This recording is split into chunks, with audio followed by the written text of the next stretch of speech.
तो कहानी की शुरुआत में हम रोजी मैनर नाम की एक लड़की को देखते हैं। रोजी एक फैशन इंस्टीट्यूट में काम करती है और वो एक बहुत शर्मीली लड़की है। उसका सपना है कि वो एक दिन बहुत बड़ी फैशन डिजाइनर बने, लेकिन उसका बॉस गंटर हमेशा उसे ताने देता है। सिर्फ उसकी दोस्त चेल्सिया ही उसका साथ देती है, जो उसके साथ ही फैशन इंस्टीट्यूट में काम करती है। चेल्सिया ने रोजी को हमेशा अपनी बहन समझा है, क्योंकि उसके माँ बाप की मौत के बाद चेल्सिया के घर वालों ने रोजी को पाला है। एक दिन काम पर रोजी का फोटोग्राफर क्रश ब्रैड हार्ट उसे बात करने के लिए आता है और उसे शाम की पार्टी में अपने साथ डेट पर चलने का कहता है। रोजी पहले तो घबराती है, लेकिन फिर मान जाती है। उसके बाद वो चेल्सिया को ये खबर बताती है, जिसे सुनकर वो बहुत खुश हो जाती है। चेल्सिया फिर रोजी को पार्टी के लिए तैयार होने में मदद करती है। पार्टी में रोजी और ब्रैड अपने अपने सपनों के बारे में बात करती हैं। ब्रैड बताता है कि वो एक फोटो जर्नलिस्ट बनना चाहता है। थोड़ी देर बाद ब्रैड रोजी के लिए ड्रिंक लेने चला जाता है और तब तक रोजी वॉशरूम चली जाती है। वॉशरूम में वो दो मॉडल्स की बातें सुन लेती है, जो उसी के ऑफिस में काम करती है, और वो उसके बारे में बात कर रही होती है कि चेल्सिया ने रोजी के लिए डेट अरेंज की थी, सिर्फ उस पर रहम खाकर। इस बात से वो नाराज होकर चेल्सिया के पास जाती है। चेल्सिया उसे कहती है कि वो सिर्फ उसकी मदद करना चाहती है। रोजी उसे माफ नहीं करती और कहती है कि उसे किसी की भी रहम की जरूरत नहीं है। फिर वो गुस्से में बाइक पर वहाँ से चली जाती है, लेकिन रास्ते में एक भयानक हादसा हो जाता है।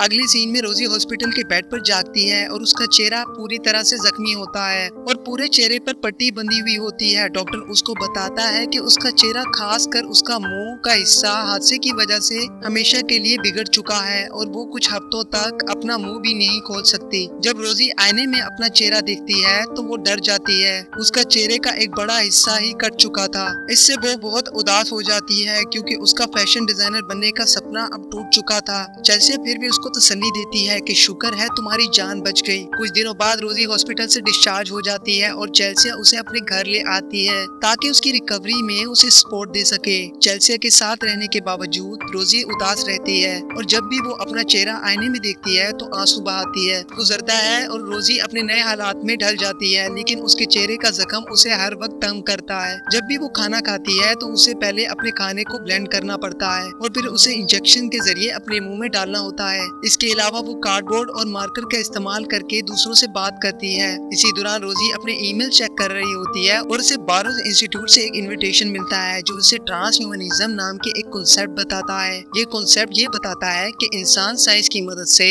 अपनी फिजिकल लिमिटेशन, यानी कि अपने जिस्म को जैसे चाहे डाल सकता है। इसके अलावा इंस्टीट्यूट रोजी को एक ऑफर भी देता है, जिसमें उसे जिंदगी भर की फ्री मेडिकल कवरेज का वादा करता है, सिर्फ इस शर्त पर कि वो उनके एक्सपेरिमेंटल प्रोसीजर का सब्जेक्ट बने। इस मौके को देखकर रोजी अगले दिन ही बोरोज इंस्टीट्यूट जाती है, इस उम्मीद से कि शायद उसका बिगड़ा हुआ चेहरा ठीक हो सके। वहाँ डॉक्टर विलियम बोरोज उसका चेकअप करता है और उसे बताता है कि वो स्टेम सेल नाम के एक एक्सपेरिमेंट प्रोसेस से उसका चेहरा दोबारा से तैयार करेंगे। रोजी पहले तो घबराती है, लेकिन फिर राजी हो जाती है। अगले दिन एक्सपेरिमेंटल प्रोसेस शुरू होता है। मेडिकल स्टाफ फिर रोजी को बेहोश करके उसका ऑपरेशन करते हैं और रोजी का जख्म पर एक जेली जैसी चीज लगाते हैं। सब कुछ होने के बाद वो उसे एक वार्ड रूम में ले जाते हैं ताकि वो आराम कर सके। इसी दौरान ब्रैड क्लिनिक आता है रोजी से मिलने, लेकिन उसने मिलने से पहले डॉक्टर विलियम उसे अलग कुछ बात करने के लिए ले जाता है। कुछ घंटों बाद रोजी जागती है और अपने चेहरे पर पट्टी बंधी हुई देखती है। वो जल्दी से आईने के सामने जाती है और पट्टी उतारती है और एकदम हैरान हो जाती है, क्योंकि उसका चेहरा पहले से भी ज्यादा खूबसूरत हो चुका था। वो अपनी जिल्द को देखकर बहुत खुश होती है और इसके अलावा उसको अब चश्मे या मास्क की भी जरूरत नहीं होती। फिर अगले सीन में हम देखते हैं कि वो वहाँ से चली जाती है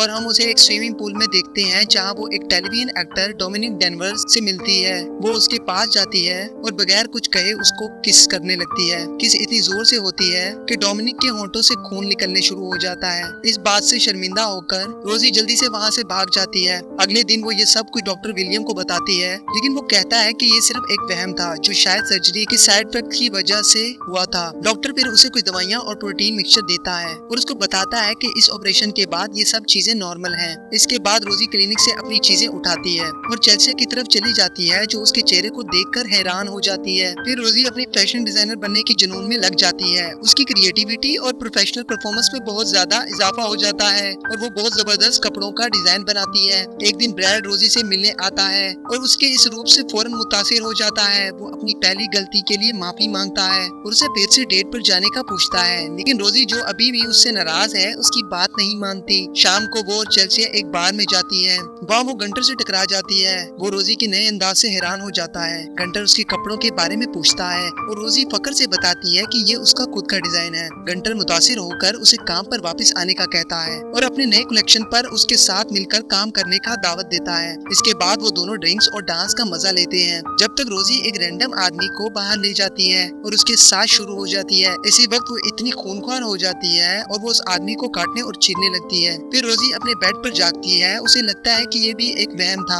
सीन फिर डोमिनिक पर आता है जो एक मूवी शूट में मसरूफ होता है। वो बहुत परेशान लगता है और अपने साथियों से अजीब तरीके से पेश आ रहा होता है। उसका गुस्सा इतना बढ़ जाता है कि वो एक जूनियर एक्टर पर तशद्दुद करने लगता है, उसके चेहरे को काट लेता है और उसका गोश्त उतार लेता है। दूसरी तरफ रोजी अपने अपार्टमेंट में काम कर रही होती है जब उसे बहुत शदीद पेट में दर्द होता है। वो इसे बर्दाश्त करने की कोशिश करती है लेकिन आखिरकार जमीन पर गिर जाती है और बेहोश हो जाती है। थोड़ी देर बाद जब वो होश में आती है तो वो फ्रिज की तरफ बढ़ती है। डॉक्टर विलियम के दिए गए शेक को पीने लगती है लेकिन उसकी भूख नहीं मिटती और वो किसी गोश्त की ख्वाहिश महसूस करती है, इसलिए वो फ्रिज से एक कच्चा गोश्त निकाल कर उसको खाने लगती है। शाम को रोजी सड़कों पर घूमती है और एक आदमी से टकराती है जिसका नाम बिली है। वो एक नाइट क्लब के बॉडीगार्डों के हाथों बाहर निकाला गया था। वो उसके पास जाती है और उसे लिफ्ट के लिए पूछती है। बिली मान जाता है और उसे अपनी कार में बिठा लेता है। रोजी उसको किस करने का बहाना करती है लेकिन असल में उसके गले को काटती है और उसका खून पीने लगती है। अगले दिन सुबह वो अपने अपार्टमेंट में जाती है और अपने हाथ पर खून देखती है और साथ ही वो कोट भी जो उसने रात पहना था। इससे वो समझती है कि जो चीजें वो वहम समझती थी शायद वो असल में हो रही थी।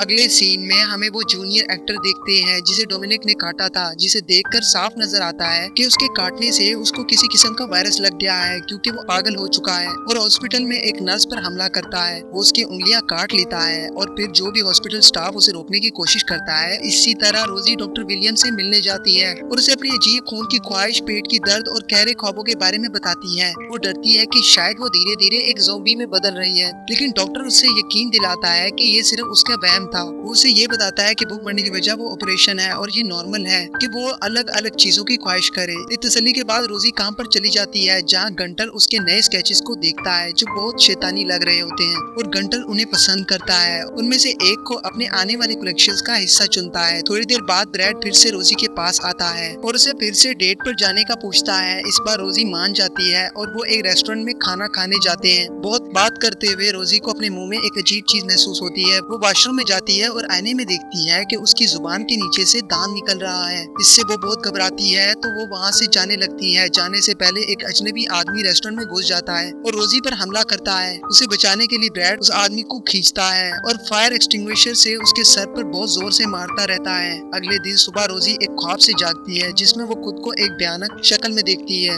अपने आप को सुकून देने के लिए वो ज्यादा प्रोटीन शेक पीने का फैसला करती है। एक दिन प्रोटीन की बोतल उसके हाथ से फिसल जाती है जिससे पता चलता है कि उसके अंदर खून भरा हुआ था। घबरा कर रोजी डॉक्टर विलियम को फोन करने की कोशिश करती है लेकिन वो उसका फोन नहीं उठाता। वो थोड़ी देर के लिए अपने आप को संभालती है और फिर काम पर चली जाती है। रोजी काम पर पहुंचती है जहां गंटर उसके डिजाइन की तारीफ करता है और चेल्सिया को उसके मॉडल चुनता है, जो दोनों के लिए खुशी की बात है। हॉस्पिटल में सेंटर और डिजीज कंट्रोल के दो डॉक्टर्स एलियट और राइले शहर में फैलने वाले पेंडेमिक आउटब्रेक यानी वायरस के फैलने की बात करते हैं। तो वायरस जो जानवरों से लगता है समझते हैं। राइले ये अंदाजा लगाता है कि शायद ये वायरस डोमिनिक से जुड़ा हुआ है। हकीकत में डोमिनिक रोजी के काटने से इन्फेक्ट हो गया था जब वो पूल में उसके साथ किस कर रहा था। वायरस शहर में फैलता रहता है और बहुत से मरीज हॉस्पिटल में एडमिट होते हैं। आउटब्रेक को कंट्रोल करने की कोशिश में राइले सब लोगों को वैक्सीनेशन लगाने का फैसला करता है जो अभी तक इन्फेक्ट नहीं हुए थे और इन्फेक्ट हुए लोगों को अलग कर देता है। इमरजेंसी वार्निंग भी दे देती है और उन्हें ज्यादा से ज्यादा घर में रहने का हुक्म देती है। अगले सीन में हम देखते हैं कि वायरस के बावजूद गंटर अपना फैशन शो को करने पर पूरा जोर देता है, इसलिए लोग इवेंट के लिए जमा हो जाते हैं लेकिन चेल्सिया नजर नहीं आती। रोजी उसे फोन करने की कोशिश करती है लेकिन वो उसका फोन नहीं उठाती। थोड़ी देर बाद वो डॉक्टर विलियम का फोन आता है जो उसका क्लिनिक आने पे बहुत जोर देता है। इस बार रोजी उसे बताती है कि वो फैशन शो को मिस नहीं कर सकती